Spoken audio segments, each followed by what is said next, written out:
తన blood line ను చూస్తే బొరుటో పవర్స్ అంటే నెక్స్ట్ లెవెల్ అనే చెప్పాలి. అతను బేసికల్ గా స్ట్రాంగెస్ట్ సినోబిగా పుట్టాడు. ఫుల్ ఓచుజుకి అవ్వక ముందు కూడా తన పేరెంట్స్ నరుటో అండ్ హినాటా ఇద్దరు ఓచుజుకి క్లాన్ కి చెందిన వాళ్ళు. అందుకే బొరుటోలో స్ట్రాంగెస్ట్ ఓచుజుకి జీన్స్ ఉందని మోమోషికి కూడా చెప్పాడు.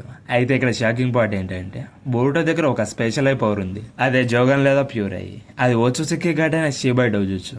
అలాగే తను టాలెంట్ లో వచ్చి మినిటోను కూడా సర్పాస్ చేశాడని చాలా మంది ఫ్యాన్స్ అన్నారు. బట్ స్పీడ్ గురించి మాట్లాడలే అంటే కవాకి ఈసీ రాజ్ ని లాంచ్ చేసినప్పుడు చాలా ఈజీగా బొరుటో ఆ రాజ్ ని మిడ్ ఎయిర్ లో క్యాచ్ చేశాడు. ఎందుకంటే బరియన్ మోడ్ లో ఉన్న నరుటో కన్నా ఇంకా ఫాస్ట్ గా రియాక్ట్ అయ్యాడు. అలాగే సాస్కే కూడా తన షారింగాన్ని యూజ్ చేసి ఆ రాజ్ ని చూడగలిగాడు, కానీ రియాక్ట్ అవ్వలేకపోయాడు. బట్ బరూటో ఇన్స్టెంట్ గా చాలా ఫాస్ట్ గా రియాక్ట్ అయ్యి ఆ రాజ్ ని క్యాచ్ చేశాడు. ఈజీజీకి సుఖనా ఇకన అబిలిటీతో తను శ్రింక్ అవ్వగలడు. అలాగే ఏ ఆబ్జెక్ట్ నైనా ఇన్స్టెంట్ గా శ్రింక్ చేయగలడు. అండ్ ఎప్పుడు కావాలో అంటే అప్పుడు మళ్ళీ నార్మల్ సైజ్ కి రిటర్న్ అవ్వగలడు. అయితే హ్యూమన్ అయి దాన్ని కీపప్ అవ్వలేదు మామ. సో చాలా మంది అది టెలిపోర్టేషన్ అని అనుకున్నారు, కానీ బారియన్ మోడ్ నరుటో ఆ స్పీడ్ ని ట్రాక్ చేయగలిగాడు. అంటే బొరుటో దాన్ని మించి వెళ్ళిపోయాడని అర్థమవుతుంది. అంటే ఇక్కడ బొరుటో లైట్ స్పీడ్ కన్నా ఫాస్ట్ గా ఉన్నాడని తెలుస్తుంది. ఇంకో పక్క కోడి యొక్క క్లామాస్ ని మినిటో ఫ్లయింగ్ రైజింగ్ జుట్సుతో కంపేర్ చేశారు. అంటే వాళ్ళు ఇన్స్టెంట్ టెలిపోర్టేషన్ లో ఈక్వల్ గా ఉన్నారు. అయితే బొరుటో ఆ క్లామార్స్ ని ఇన్స్టెంట్ గా రియాక్ట్ అయ్యి కౌంటర్ అటాక్ చేయగలిగాడు. ఆల్రెడీ నరుటో అండ్ సాస్కే వచ్చి 4th గ్రేడ్ నింజా వార్ లో లైట్ కన్నా ఫాస్ట్ గా ఉన్నారని కన్ఫర్మేషన్ అయ్యింది. అండ్ అప్పటి నుంచి వాళ్ళకి ఇంకా స్ట్రెంత్ పెరుగుతూనే ఉంది. సో బొరుటో పవర్ స్కేలింగ్ ఏ రేంజ్ లో ఇంక్రీజ్ అవుతుందో అర్థం చేసుకోవచ్చు. ఎగ్జాంపుల్ కి నరుటో KCM1 బేస్ మోడ్ తో లైట్ అటాక్ ని ఈజీగా డాచ్ చేస్తాడు. ఆ తర్వాత Sage mode 6 pulse and KCM2 వల్ల నరుటో స్పీడ్ ఇంకా పెరిగింది. ఈ ట్రాన్స్ఫర్మేషన్స్ అన్ని తన స్పీడ్ ఇంక్రీజ్ అవడానికి వర్క్ అవుతాయి. అంటే నరుటో లైట్ కన్నా చాలా ఫాస్ట్ అని ఇదే ప్రూవ్. ఇక 6 పల్స్ సేజ్ మోడ్ నరుటో అయితే మొదల లైట్ ప్యాంక్ ని కూడా డాచ్ చేశాడు. ఆ తర్వాత మంగాలో డెల్టాస్ లైట్ బీమ్ ని కూడా నరుటో డాచ్ చేశాడు. అండ్ కొన్ని నావెల్స్ నరుటో లైట్ స్పీడ్ పోటాన్స్ ని కూడా అవాయిడ్ చేశాడని మెన్షన్ చేశారు. సో ఇప్పుడు బొరుటో వచ్చి లిమిట్లెస్ కూడా నరుటో కన్నా చాలా స్ట్రాంగ్ అని తెలుస్తుంది. అంటే ఇప్పుడు బొరుటో లైట్ కన్నా చాలా ఫాస్ట్ అని మనం కాన్ఫిడెంట్ గా చెప్పవచ్చు. ఇక తను ఫ్లయింగ్ రైజిన్ జుట్సును కూడా నేర్చుకోవడంతో ఇంకో లెవెల్ కి రీచ్ అయ్యాడు. కానీ చాప్టర్ 4 లో తన ఫ్లయింగ్ రైజిన్ కి కాన్సన్ట్రేషన్ చాలా అవసరం పడుతుందని తనే ఒప్పుకున్నట్టు. టెలిపోర్టేషన్ జుట్సును మినిటో యూజ్ చేసినట్టు బొరుటో యూజ్ చేయలేడు. తను ఏ లొకేషన్ కి వెళ్లాలో అక్కడ తన వెపన్స్ కానీ లేదా ఫ్రాగ్స్ ముందే మార్క్ చేయాలి. కానీ బొరుటో దగ్గర వేరే అబిలిటీస్ కూడా ఉన్నాయి, లైక్ రసంగాన్ ఉజియోకు. ఆ గ్యాప్ ని ఫిల్ చేయడానికి ఈ అబిలిటీ యూజ్ అవుతుంది. తన పవర్స్ యొక్క డిస్ట్రక్షన్ వచ్చి చాలా ఎక్కువగా ఉంటుంది. Because Boruto 12 years Naruto and Sasuke కన్నా చాలా స్ట్రాంగ్. అండ్ తన పవర్స్ ఇప్పుడు ఈసీసీకి లెవెల్లో ఉన్నాయి. ఎగ్జాంపుల్ నరుటో ది లాస్ట్ మూవీలో ఆల్రెడీ ప్రూవ్ అయ్యింది. సాస్కే క్యాజువల్ గా ఒక మీటియోర్ ని చిడోరితో డిస్ట్రాయ్ చేశాడు. అండ్ నరుటో ఆల్మోస్ట్ నార్మల్ చక్రతో మున్ని అటాక్ చేసి స్ప్లిట్ చేశాడు. అది కూడా వాళ్ళు పీక్ లో ఉన్నప్పుడు. అలాగే వీకెస్ట్ ఓచుచుకి కూడా ఒక ప్లానెట్ ని కాంకర్ చేయగలడు. అయితే చాప్టర్ 689 లో కాగియా టూచికింగ్ హాబ్స్ ని యూజ్ చేసి ఎంటైర్ డైమెన్షన్ ని డిస్ట్రాయ్ చేయాలని అనుకుంది. బట్ దానికోసం కాగియాకి మ్యాసివ్ పవర్ కావాలి. అయితే కాగియా ఈసీసీకి ని డిఫీట్ చేయాలంటే తన మీద సర్ప్రైజ్ అటాక్ చేయాలి. అందుకే బొరుటో పవర్ స్కేలింగ్ చాలా హై. బట్ ఇదంతా కన్ఫ్యూజన్ వచ్చింది ఒక మిస్ ట్రాన్స్లేషన్ వల్ల. ఒక డేటా బుక్ ని బేస్ చేసుకొని Kaguya multiple interconnected dimensions create చేసిందని చాలా మంది చెప్తున్నారు. ఆ డైమెన్షన్ లో ప్రతి ఒక్కరికి వాళ్ళ ఓన్ సోలార్ సిస్టమ్ ఉంటుందని చెప్పడం జరిగింది. నరుటో బిగన్ సుకాగే అనే ఎపిసోడ్ లో సాస్కే ట్రావెల్ చేస్తున్నప్పుడు క్రెడిట్స్ లో చూసామా. బట్ యాక్చువల్ ట్రూత్ ఏంటంటే ఆ గైడ్ బుక్ ని అఫీషియల్ గా ట్రాన్స్లేట్ చేయలేదు.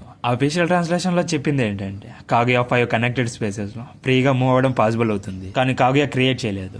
అలాగే ఒక నావెల్ లో మొమోషికి ఒక స్టార్ ని అబ్జర్వ్ చేసి సోలార్ సిస్టమ్ ని డిస్ట్రాయ్ చేయడానికి ట్రై చేశాడని చెప్పారు. బట్ ఆ ట్రాన్స్లేషన్ కూడా ట్రూత్ లేదని తెలిసింది. బట్ ఒకటి మాత్రం నిజం, బొరుటో ఎపిసోడ్ 65 లో how does it feels to Nourish my nursery అని మొమోషికి చెప్తాడు. ఇక్కడ నర్సరీ అంటే ఓచుచుకి క్లాన్ లో ప్లానెట్స్ ని రిపేర్ చేయడానికి వాడతారు. సేమ్ థింగ్ కాగియా కూడా మాంగాలో మెన్షన్ చేసింది. ప్లస్ కాగియా అంటే తన బ్రదర్ కలిసి మూన్ ని క్రియేట్ చేశారు. దాంతో ఓచుచుకి ఫ్యామిలీ అక్కడికి వెళ్లి లివింగ్ చేయడం స్టార్ట్ చేశారు. సో ఇప్పుడు బొరుటో వాళ్ళందరికన్నా స్ట్రాంగర్ అని చెప్పొచ్చు. ఓచుచుకి గాడ్ రేస్ ని ప్లాన్ చేసి ప్లానెట్ లో ఉన్న లైఫ్ ని సెక్ చేసుకుని ఒక చాక్రా ఫ్రూట్ ని క్రియేట్ చేసుకుని స్ట్రాంగ్ అవడం వాళ్ళ గోల్.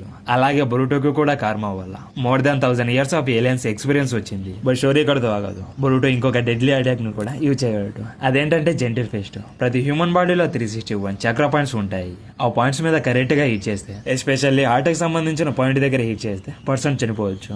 లేదా అన్ని చక్ర పాయింట్స్ ని హిట్ చేసి చక్ర ఫ్లో ని కంప్లీట్ గా బ్లాక్ చేస్తే వాళ్ళకి డెత్ కూడా వస్తుంది. ఇక బొరుటోకి ప్యూర్ అయిన జోగాన్ ఐ వచ్చి ఈ జెంటిల్ ఫిస్ట్ ని అచీవ్ చేయడానికి హెల్ప్ చేస్తుంది. ఈ ఐలో బ్యాకుగాను షారింగ్ గాను అండ్ ఎమోషనల్ సెన్సింగ్ పవర్స్ అన్ని కలిసి వస్తాయి. ఎగ్జాంపుల్ బొరుటో బ్యాకుగాన్ యూజర్ లాగా జోగాన్ అయితే చక్ర పాయింట్స్ పవర్స్ ని చూడగలడు. అలాగే ఇన్విన్సిబుల్ బ్యారియర్ ని కూడా చూడగలడు. అండ్ ఉరిసికి లాగా డైమెన్షన్స్ ఎక్కడ ఓపెన్ అవుతాయో కూడా చూడగలడు.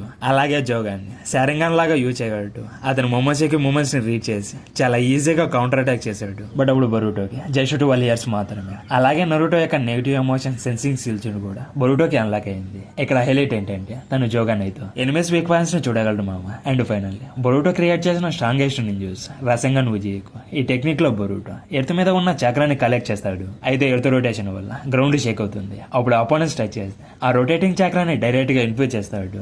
ఈ రసంగన్ ఉజియకు డ్యామేజ్ వచ్చి పర్మనెంట్. బట్ బొరుటో తనకి ఇష్టమైతే స్టాప్ చేస్తాడు, లేదా ఎర్త్ రొటేట్ అవ్వడం ఆగిపోతుంది. ఆ హిట్ వల్ల ఎనిమికి ఇంకొంచెం పెయిన్ అండ్ ఇంబ్యాలెన్స్ వస్తుంది. ఈ జుట్సుతో లిమిట్లెస్ కూడా అండ్ హిడరేని సింగిల్ బ్లో తో డిఫీట్ చేశాడు.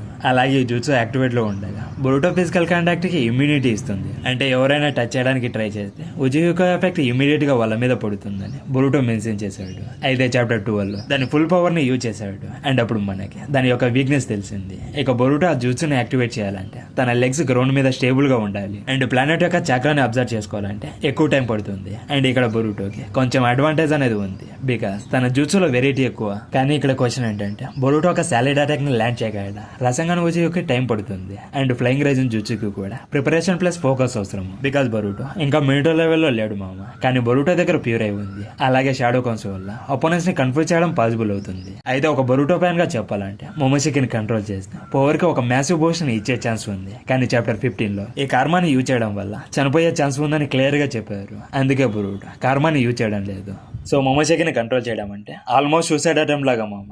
ఇంకా ఇలాంటి బొరుటో థియరీస్ మీకు కావాలంటే మా ఛానల్ని సబ్స్క్రైబ్ చేసుకోండి. ఈ వీడియో మీకు నచ్చట్లయితే please guys like, comment and మీ ఫ్రెండ్స్ కూడా షేర్ చేసి మా ఛానల్కి సపోర్ట్ చేయండి. మళ్ళీ నెక్స్ట్ వీడియోతో మళ్ళీ కలుద్దాం. Until then bye. Sunagakure arc almost finish అయిపోతుంది. ఇప్పుడు బొరుటో టూ బ్లూ వర్టెక్స్ వచ్చి అనదర్ బిగ్ స్టోరీలోకి ఎంటర్ అవుతుంది. అయితే ఈ ఆర్క్ మీకు ఎలా అనిపించింది? బట్ నాకైతే అంత ఎక్స్ట్రాడినరీగా అనిపించలేదు. అలాగని బాగలేదని చెప్పలేను. ఓవరాల్గా యావరేజ్ అనిపించింది మామ. ఫైనల్లీ రైట్ టైంలో ఈ ఆర్క్ ఫినిష్ అయిపోవడము నాకు చాలా హ్యాపీగా ఉంది.